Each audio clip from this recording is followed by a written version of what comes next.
ముందుగా అందరికీ విశ్వావసు నామ సంవత్సర ఉగాది శుభాకాంక్షలు.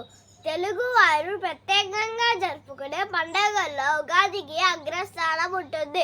ఎందుకంటే తెలుగు నూతన సంవత్సరం ప్రారంభమయ్యేది ఈ రోజు నుంచే.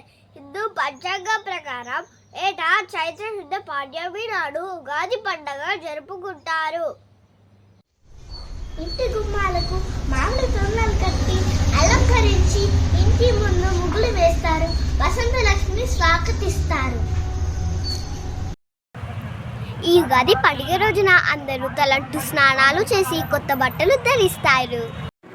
ఉగాది రోజు ముఖ్యమైన వంటకం ఉగాది పచ్చడి. ఈ ఉగాది పచ్చడిలో ఒక్కొక్క పదార్థం ఒక్కొక్క భావానికి అనుభవానికి ప్రతీక. బెల్లం తీపి ఆనందానికి ప్రతీక. ఉప్పు జీవితంలో ఉత్సాహం రుచికి సంకేతం. వేప పువ్వు చేదు బాధలను కలిగించే అనుభవాలు. చింతపండు పులుపు నేర్పుగా వ్యవహరించవలసిన పరిస్థితులు. పచ్చి మామిడి ముక్కలు పొగరు కొత్త సవాళ్ళు. కారం సహనం కోల్పోయేటట్లు చేసే పరిస్థితులకు ప్రతీక.